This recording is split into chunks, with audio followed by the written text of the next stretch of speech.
I actually did not even realize that at the time that I was going through high school and people are asking you what you want to do with your life, I didn't really even think that college coaching was a job that you could pursue. And then I was just fortunate enough to get a work-study job in my basketball coach's office when I was a college freshman. It just clicked. It was everything that I ever wanted to do. Getting the opportunity to see the behind the scenes, it just was one of those things that the light bulb came on, and I knew that's what I wanted to do for a living. I have so many, and I certainly do not want to offend anyone by not mentioning them as one of the memories. But we beat the University of Rochester at home in a year that we were having just a fantastic year. Evie Iacano and Erica Ifelice, Marissa Miles, Emily Muller were our seniors that year. Rochester was ranked. Evie made this unbelievable shot to give us the win. But as everyone was celebrating, we didn't realize, or one player, Chelsea Peck, realized that there was enough time on the clock for Rochester to finish it. And so Chelsea Peck tells the story the best. But the way that she hauled back down the court, she actually made a defensive stop that I don't think many people remember, that was unreal. And then it was just so exciting. I actually jumped up on the Spartan mascot, and there's a picture of me like fully wrapped up around the Spartan mascot. It was a great game. And we've had a lot of great moments like that.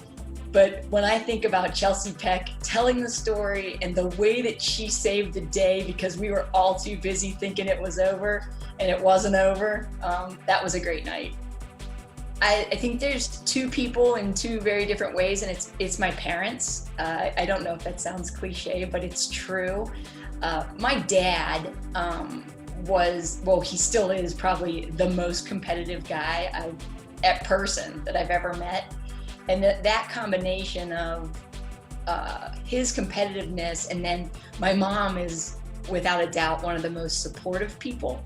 I think that combination has really influenced me the most in my career. It's changed a ton. Just the talent, the way that skill has excelled, the level has risen in terms of skill level is unbelievable. People, I think, laugh a little bit. I was born in the same year that Title IX came into play. So I was born in 1972, so I'm really old.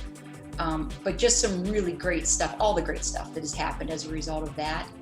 But there was no girls' recreational sports for young girls. And I come back to my dad. My dad actually had to fight to get me the ability for me to have the ability to play Little League baseball with the boys.